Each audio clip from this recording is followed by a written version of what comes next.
पूरे देश और दुनिया में साइबर अपराध चरम सीमा पर है। साइबर अपराधी किसी को भी नहीं छोड़ रहे हैं, चाहे वह पुलिस के अधिकारी हो या फिर नेता हो। हर किसी को साइबर अपराधी अपना शिकार बना रहे हैं। साइबर अपराधियों का गढ़ माने जाने वाला नवादा में एक बार फिर से नवादा में बड़े नेता के साथ साइबर फ्रॉड हुआ है। हमारे साथ नवादा लोकसभा के महागठबंधन के पूर्व प्रत्याशी श्रवण कुशवाहा हैं, जो राष्ट्रीय जनता दल के नेता हैं, और इनके साथ भी साइबर अपराधियों ने फ्रॉड किया है और इन्हें भी साइबर अपराधियों ने नहीं बख्शा। ये भी उनके चंगुल में चले गए। बाकी सब कुछ ये बताएंगे कि आखिर कैसे इतना परिपक्व होने के बावजूद भी ये साइबर अपराधियों के झांसे में आ गए और कितना इनसे फ्रॉड हुआ और अब तक क्या कुछ पुलिस के द्वारा कार्रवाई की गई है। क्योंकि अक्सर ये देखा जाता है कि नवादा में दूसरे राज्यों की पुलिस भी आकर के साइबर अपराधियों को अक्सर गिरफ्तार करके ले जाती है। बाकी सब कुछ ये बताएंगे। सबसे पहले सर आपका स्वागत है। धन्यवाद। आप बड़े नेता हैं, राष्ट्रीय जनता दल के महागठबंधन के पूर्व प्रत्याशी रहे। आपके साथ भी फ्रॉडगिरी हो गया है, साइबर अपराधी आपको चंगुल में ले लिए। बिल्कुल बिल्कुल। पहले देखिए, सबसे पहले तो हम कोई बड़े नेता हैं नहीं, हम नवादा का बेटा हैं और एक कार्यकर्ता हैं। और तकरीबन 21 तारीख की घटना है। अभी 21 तारीख को तकरीबन 11 बजे के आसपास जब हम स्नान करके निकल रहे थे तो मैसेज बहुत सारा मोबाइल पे आना शुरू हो गया। सबसे ज्यादा 49,999, 49,999 सबसे ज्यादा वही था। और बाकी कुछ बड़ा भी था और उससे बहुत छोटा भी था। तो हम तुरंत बैंक को संपर्क किए। कैलेस कॉलेज में सारा खाता था और HDFC हो चाहे पंजाब नेशनल बैंक हो, एक्सिस हो, तो सब जगह तत्काल हम लोग खाता को बंद करवाए। और मैनेजर साहब भी आए, उनके साथ तुरंत हम साइबर पुलिस स्टेशन नवादा गए। ज्योति मैडम DSP साहब आए, वहां गए। उन्होंने भी तुरंत तत्परता दिखाते हुए तुरंत सर्वर उस दिन कम था, उसके बावजूद अपने मोबाइल से फोन किए वरीय पदाधिकारी को और तुरंत लोकेशन ट्रैक, हमको लगता है 10 मिनट के अंदर लोकेशन ट्रैक हो गया। और वो जामताड़ा से कर रहा था। जामताड़ा? हाँ, तो जामताड़ा से कर रहा था, वहां भी संपर्क हुआ और उसके बाद कार्रवाई होती रही। और आज सवेरे हम देख रहे हैं कुछ पैसा रिटर्न भी होना शुरू हो गया आज ही से। तो और कार्रवाई प्रशासन तो कर ही रही है, लेकिन सबसे बड़ी चीज है कि जो फ्रॉड है नवादा ही नहीं पूरे बिहार देश में, इसमें आवाम को जागरूक होने की जरूरत है। अगर जागरूक नहीं होंगे तो इतना हाई टेक्नोलॉजी आ गया है कि आपको पता भी नहीं चलेगा और खाते से पैसे सभी उड़ जाएंगे। क्योंकि हम लोग इतने जागरूक हैं, हम लोग दूसरे को बताते हैं कि OTP नहीं बताना है। कोई तरह तरह के लोन के लिए कहेगा, कोई कहेगा गाड़ी निकल गया, कोई कहेगा आपके घर में एक्सीडेंट हो गया, कोई कहेगा अन्यान आपके साथ घटना हो गया। अब तो डिजिटल अरेस्टिंग भी हो रही है। बिल्कुल बिल्कुल। तो अब ऐसे भी हम लोग सबको खुद ही बताते हैं, लेकिन ऐसा है कि पता ही नहीं चला। उस दिन एक मैसेज आया था तकरीबन 15 दिन पहले कि please receive the urgent matter, WhatsApp पे। तो हमने रिसीव किया और रिसीव किया हो तो हो सकता है कि गलती से ऐप लोड हो गया। अच्छा। APK ऐप था। और जब हम ट्रांजैक्शन किया ऑनलाइन, चूंकि नेट बैंकिंग हमारा सब था, तो जैसे ही हम नेट बैंकिंग ट्रांसफर किए वैसे ही मेरा डाटा सारा चला गया साइबर क्राइमर के पास। और फिर उन्होंने 1-2 दिन बाद एक बार सारा खाता को पैसा पूरा निकाल लिए। कितना फ्रॉडगिरी हुआ, कितना वो तो मान लीजिए। अरे देखिए, जो भी हुआ है प्रशासन का सहयोग बहुत अच्छा रहा है और रिकवर भी हो रहा है। देखिए, हम लोग ऐसा आदमी को होता है तब बहुत कुछ नहीं, लेकिन चिंता वहां है कि जो गरीब आदमी होते हैं, जो सब्जी बेचकर कमाई कर मजदूरी करके दिहाड़ी कमाकर गल्ला बेचकर रिक्शा चलाकर जमा करते हैं 100 रुपया, 200, 500, 2000, 4000 जमा करके कोई बेटी के शादी के लिए रख रहे हैं, कोई बच्चे को पढ़ाने के लिए रख रहे हैं, कोई दुख बीमारी के लिए रख रहे हैं, जो झोपड़ी में रह रहे हैं वो घर बनाने के लिए कर रहे हैं। सबसे ज्यादा शिकार आज गरीब लोग हो रहा है, उन पे क्या बीतती होगी। और हम लोगों ने कई एक जगह देखा है कि एक बार देख रहे थे कि बेटी की शादी थी और सामान खरीदने के लिए जा रहा था, बैंक का जा रहा था पैसा निकालने के लिए, वो फ्रॉड का शिकार हो गया, उनके बच्चे की शादी नहीं हो पाई, उन्होंने आत्महत्या कर लिया। तो ऐसे ऐसे भी दिल दहलाने वाली घटना होते रहती है। और इसमें एक नई कानून बननी चाहिए जो साइबर क्राइमर है उन पर एक कड़ी कानून बननी चाहिए कि जितनी भी, अगर सत्य साबित होता है कि इन्होंने फ्रॉड किया, क्योंकि बेकसूर को फंसनी नहीं चाहिए और जो दोषी है उसे बचना नहीं चाहिए।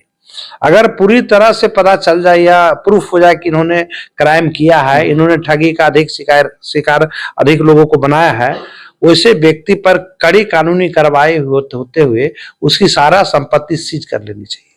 अच्छा, हमारा दूसरा सवाल ये है कि नवादा में आप तीसरे ऐसे व्यक्ति हैं, जाने माने पहचाने व्यक्ति, जिनके साथ ये घटना हुई है। पहली घटना आपके वारसलीगंज के जो वर्तमान विधायिका हैं, उनके पति के साथ घटना हुई, उनके साथ भी साइबर अपराधियों ने ठगी किया। दूसरी घटना ये हुई कि जो आपके साइबर डीएसपी मैडम है, प्रिया ज्योति मैडम, उनको भी साइबर अपराधी लोन दे रहे थे, सामान खरीदवा रहे थे या लोन दे रहे थे, लेकिन उस पर भी उन्होंने कार्रवाई की, ठोस कार्रवाई की। और तीसरी घटना आपके साथ हुई है। आप भी एक चर्चित लीडर हैं, भले ही अपने आप को ना बताएं, लेकिन चर्चित लीडर हैं। तो क्या लगता है कि भाई साइबर अपराधी बड़े लोगों को ही क्यों निशाना बना रहे हैं? देखिए, बड़े लोग कहीं ना कहीं लोकल बैकग्राउंड तो जरूर रहता होगा। लोकल भी बैकग्राउंड रहता है, चूंकि देखिए साइबर जो भी क्राइमर है नवादा में, तो इसको भी बाहर के लोगों से संपर्क है, या बाहर के लोग हैं तो यहाँ के लोगों को संपर्क है उससे। इसलिए जब तक हम जागरूक नहीं होंगे, जब तक आवाम जागरूक नहीं होगा, जब तक पब्लिक जागरूक नहीं होगी, तो ठगी का शिकार आज कल वो है तो हम भी हो सकते हैं, आप भी हो सकते हैं, कोई भी हो सकता है। वो नेता हो, बिजनेसमैन हो, सरकारी अधिकारी हो, एक गरीब आदमी हो या अमीर आदमी हो, कोई ये टेक्नोलॉजी का जमाने में नहीं कह सकता है कि हम ठगी का शिकार नहीं होंगे। इसमें सबसे बेहतर यही है कि कम से कम नेट बैंकिंग करें, नेट बैंकिंग चालू ही ना कराएं, और अधिक से अधिक चेक के माध्यम से काम करें। छोटी मोटी अपना खर्च के लिए डिजिटल अपना पेटीएम, आपका फोन पे नंबर, गूगल पे फोन नंबर जो रखें, उसमें उतना ही अमाउंट रखें जितना पर काम चल सके। अच्छा, कौन सा फोन आप यूज करते हैं? ये फोन तो हम कह नहीं, मेरा फोन हुआ इससे एप्पल का भी है, वन प्लस का है। अच्छा, चूंकि नेट बैंकिंग था, आपका पे फोन से तो हैक नहीं डायरेक्ट कर सकता है, लेकिन नेट बैंकिंग हम कर रहे थे, तो नेट बैंकिंग हम कर रहे थे एप्पल से, और दोनों मोबाइल, बहुत सा खाता में दोनों मोबाइल जुटा हुआ। ऐसा कहा जाता है कि भाई एप्पल का फोन जो होता है वो नहीं, ऐसा कुछ नहीं कर सकता है। इससे भी हुआ है, एप्पल से भी हुआ है, एप्पल से भी हो गया। बिल्कुल बिल्कुल, क्योंकि नेट बैंकिंग ऐसा है ना कि सारा डाटा चला जाता है और आपको मोबाइल हैक नहीं कर सकता है, लेकिन आप जो नेट बैंकिंग यूज कीजिएगा, आप पासवर्ड डालिएगा, तो सारा चीज उसके पास ऑलरेडी चला ही जाता है। चूंकि अभी क्या है ना कि क्राइमर जो लोग हैं, साइबर्स जो लोग हैं, क्राइम जो कर रहे हैं, और आज टेक्नोलॉजी के जमाने में कुछ भी संभव है। इसलिए अच्छा, अक्सर ये देखा जाता है कि नेताजी लोगों को चूना लगाते हैं, है ना? नेताजी लोग जो होता है वो जनता से झूठ बोल करके ठग लेते हैं, 5 साल 10 साल 20 साल लगातार ठगते रहते हैं, जनता भी ठगाते रहती है। लेकिन इस बार नवादा में नेताजी ही ठगा गए। देखिए, होता क्या है ना कि लोग, नेता जनता को इतना ठगता है ना कि अच्छे लोग भी जाते हैं तो जनता को लगता है कि अभी ठगिया ही होगा। क्योंकि देखिए, विश्वास, और सभी नेता अच्छे नहीं होते हैं और सभी अधिकारी भी अच्छे नहीं होते हैं। ऐसा नहीं कि सभी नेता बुरा होता है या सभी अधिकारी बुरा होता है, सभी अधिकारी भ्रष्ट है या सभी नेता भ्रष्ट है, ऐसा नहीं होता है। उसी में कुछ लोग अच्छे भी होते हैं, लेकिन जब तक आप उसको मौका नहीं दीजिएगा तो आपको अच्छाई और बुराई का पता नहीं चलेगा। अच्छा, प्रशासनिक सहयोग कितना मिला सर? बहुत बने 100 के 100%। अगर 100, चूंकि 100% से ज्यादा होता नहीं, अगर 100% से ज्यादा होता तो वो भी बोलते, उसमें 1% की भी कमी नहीं की गई। और तुरंत हम तो 11 बजे हमारे साथ तकरीबन घटना हुआ, और 11:30 पौने 12 बजे तक हम लोग पहुंच गए थे पुलिस स्टेशन साइबर। प्रिया ज्योति मैडम डीएसपी साहिबा तुरंत 10 मिनट में बता दी कि आपका फ्रॉड यहाँ से हो रहा है। कहाँ से? और जामताड़ा से हो रहा था। अच्छा, और वहां के भी एसपी से संपर्क करके संभवतः अरेस्ट भी हो गया उसी दिन। अच्छा, लेकिन आपका नवादा तो आपका जिला है, गृह जिला है, लेकिन कहीं ना कहीं नवादा भी जामताड़ा होते जा रहा है, लगभग बन चुका है जामताड़ा। देखिए जामताड़ा बन गया, देखिए उसमें गलती प्रशासन की है ना, सरकारी, कहीं ना कहीं गलती अवाम भी है। अवाम भी जब तक अवाम नहीं जागेगा, कार्रवाई तो रोज हो रही है, 5, 10, 2, 4 सभी लोग रोज पेपर में देख रहे हैं कि रोज अरेस्ट हो रहा है, रोज जेल जा रहा है। किसी भी राज्य की पुलिस नहीं है जो आपके जिले में नहीं आती है।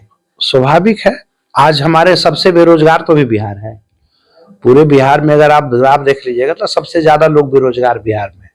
तो बेरोजगारी का मतलब ये नहीं होता है कि आप क्राइम कीजिए, उसके लिए दो हाथ है, 2 पैर है, आप कमाइए, सरकार से लड़िए कि हमें नौकरियां दीजिए।